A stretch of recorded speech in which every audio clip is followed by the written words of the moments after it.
Savory, tender Swedish meatballs, absolutely bursting with flavor, simmered in a rich mushroom gravy until magnificent before ultimately getting piled onto a sub bun, smothered in cheese, broiled until melty and toasty to become the most delicious and mouth-watering sandwich that I call simply a Swedish meatball sub. John here from Great Lakes Country. You know, a few years ago, I made a video about how to make venison Swedish meatballs.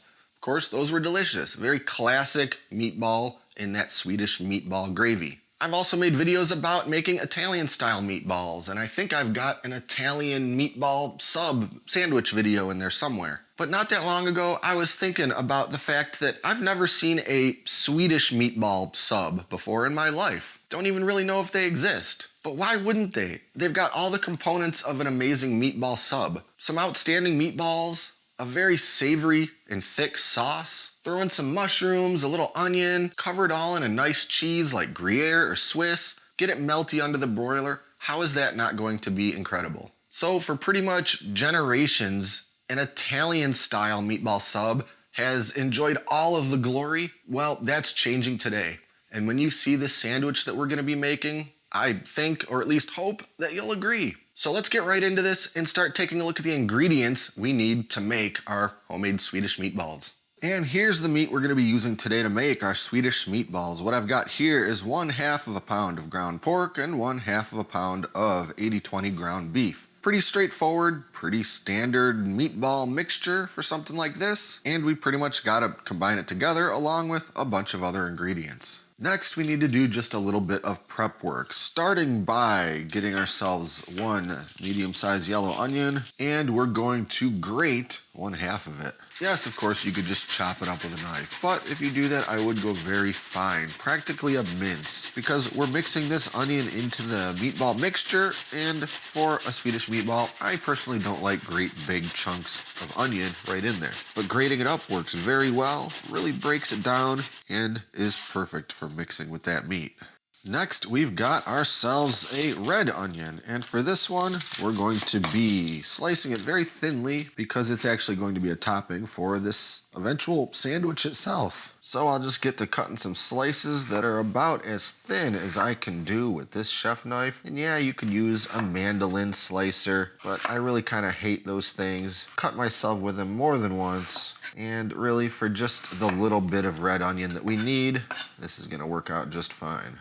And we need a couple, 3 little cloves of garlic. Mince them up, crush them through a garlic press. Whatever you gotta do to get some garlic broken down. And lastly, we need some fresh parsley. Not a whole lot of it. Really just a couple tablespoons of finely chopped parsley to mix into the meatballs. And then a little bit more for some garnish later on if we so feel like it.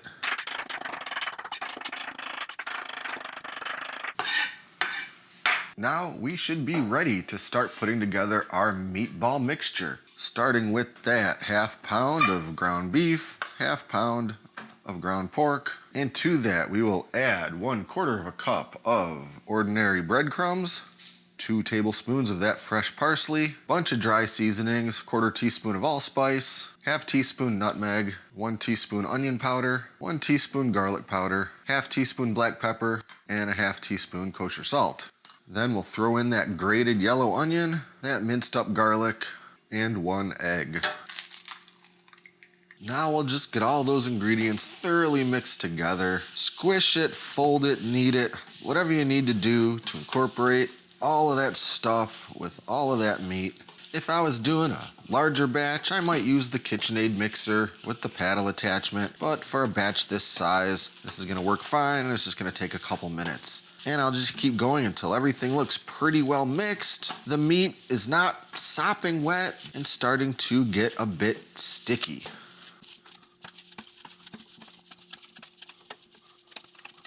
That looks pretty good to me.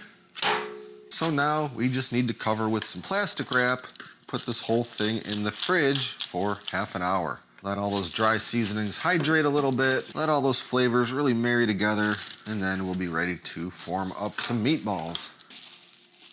Alright, meatball mixture is coming out of the refrigerator and it's time to form up some meatballs. And it's pretty straightforward. We're just going to take a little bit of that meat, squish it and roll it a bit until we've got a nice ball. And how big you make your Swedish meatballs is really up to you. Since the destiny of all of these meatballs are meatball subs, I'm kind of basing the size of these on how big the sub bun is that I'm going to be using. And this sort of medium size right here is looking pretty nice for the size of sub bun that I'm working with. So I'll just lay them out on a piece of parchment paper as I go. Make sure they can't stick to anything while I'm working with the others. And there we have it. That 1 pound of meat worked out to be exactly 12 meatballs, which should give us just enough to make a couple really big, beautiful Swedish meatball subs. Now we're moving over to the stove so we can start searing these. So here I've got my deep cast iron skillet. I've got the heat on about medium high, and to this skillet I'm going to add just a little bit of vegetable oil.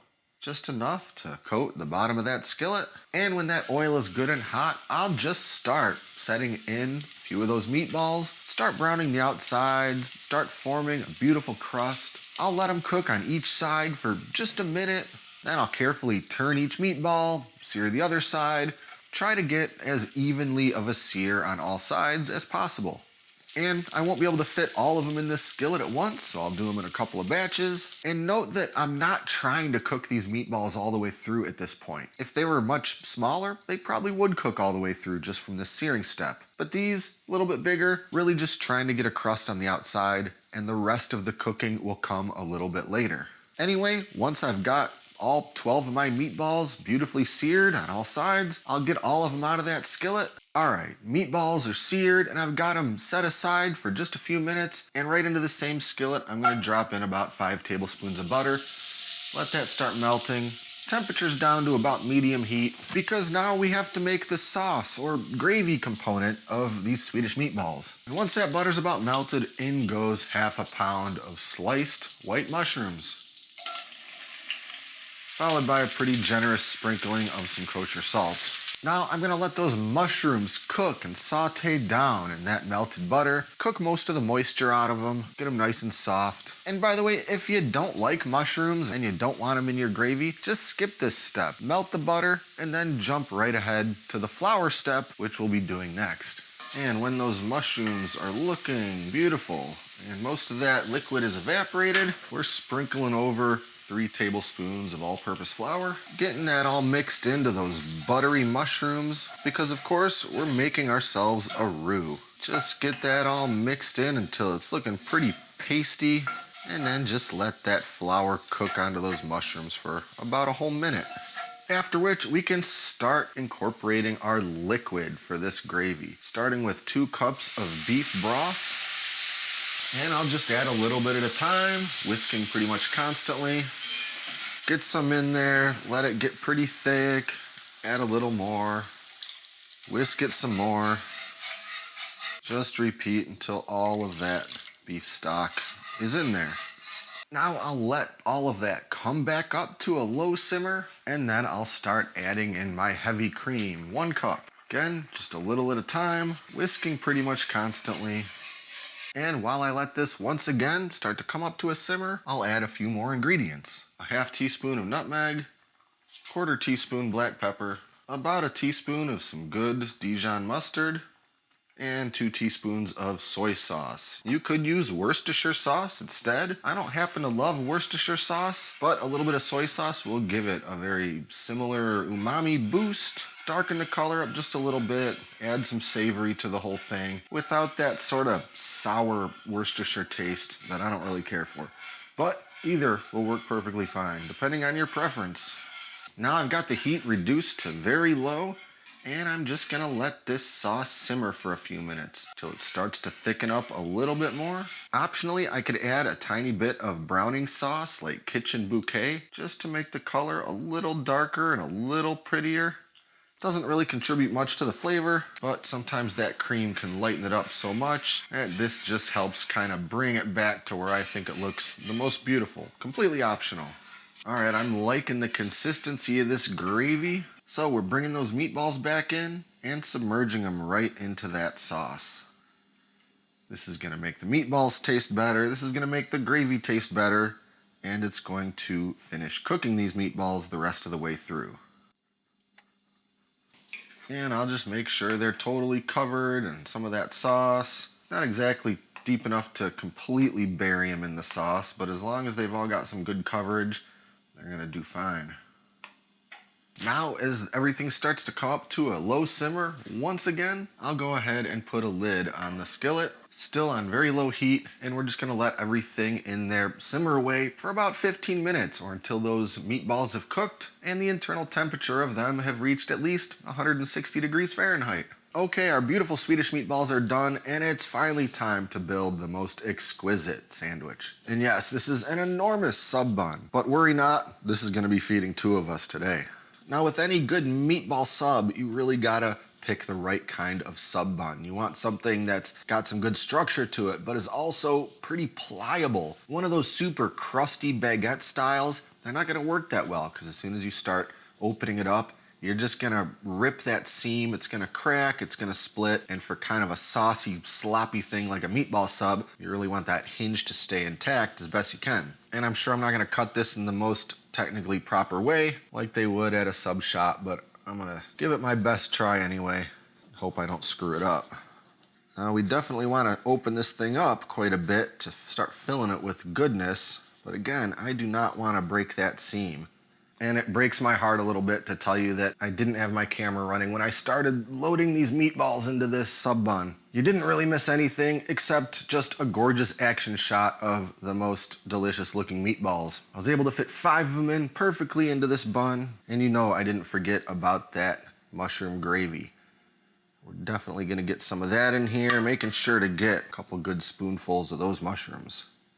And nobody likes a dry sandwich, so I'll make sure to get a little bit underneath. Now, you remember those super thin sliced red onions?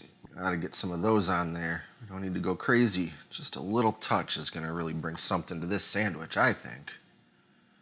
Just get a few of those in there. Now for the rest of our Gruyere cheese. Pretty generous amount right over top. You could certainly use sliced cheese, use Swiss, use whatever you want, but I'm telling you, something like a Gruyere or a Swiss is gonna be just about perfect for the flavors that are in these meatballs and in that gravy. It's looking about perfect to me, so now I have to put this thing under the broiler for just a minute to get all that cheese beautifully melted. It's gonna toast that bun up just a little bit. So I will absolutely delicately transfer this monster over to a little pan here, and under the broiler it goes. And there we have it. The most cheesy, delicious, flavorful, savory meatball sandwich you could get outside of a classic Italian parm meatball sub. There is nothing about that that doesn't make my mouth water. And yes, I have been sampling that sauce and those mushrooms a little bit as we've been going. But none of that's gonna compare to the first bite that I take out of this absolute beauty. So I don't think there's any other reason to delay this any further. Let's cut this baby in half and get a look at that cross section.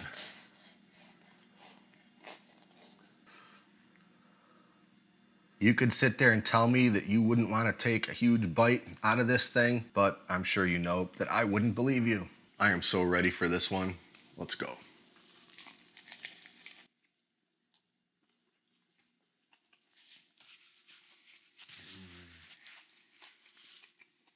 I don't even want to stand here and talk about how delicious that was, because my brain just stopped working a little bit. I gotta have another bite first. Words can't even describe how absolutely mouth-watering that is. It's been a while since I've enjoyed a bite of a sandwich that much. I love sandwiches, and I've probably eaten most of them, but that right there is in a league of its own. Why more people haven't thought to make a meatball sub out of Swedish meatballs, I have no idea. That's so tasty. You know, years ago when I made the venison Swedish meatballs video, I talked quite a lot of trash about IKEA and the fact that people go there to buy their frozen meatballs and then rant and rave about how good they are. And they're okay, but I'm telling you, if you've never made Swedish meatballs from scratch, but that's the sort of thing you like, you are really missing out. So many savory flavors, and you know, there's a little bit of salt in the meatball mixture, and I sprinkled some salt on those mushrooms as they were sauteing, and their saltiness in that little drizzle of soy sauce I added. But despite the relatively low amount of salt in this whole thing, there is just so much flavor. I'm not a huge mustard lover, but that little touch of Dijon really just ties it together. Between that and the allspice, gives that gravy that classic Swedish meatball sauce flavor. Then when you pile it all up on a huge bun with some Gruyere cheese, some of those red onions, of course, that mushroom in there. It just doesn't get better than that. If I was gonna change anything about this, I would probably just add a few more of those pieces of red onion to it because I really do like the flavor that brings. Anyway, if you saw this thing and thought that it looked delicious, well, I guess I don't need to sell you any further. And if you didn't think it looked delicious, then no amount of me talking is gonna change your mind on that. So I guess there's not much more to say other than if you want to make these Swedish meatballs completely from scratch, just like I did here, I will put a link in the video description below to the full written out recipe, as I always do. In the meantime, be sure to like and subscribe and stay up to date with all our latest stuff, including future food and sandwich videos. Thanks for watching, and until next time, I'm John, and this is Great Lakes Country.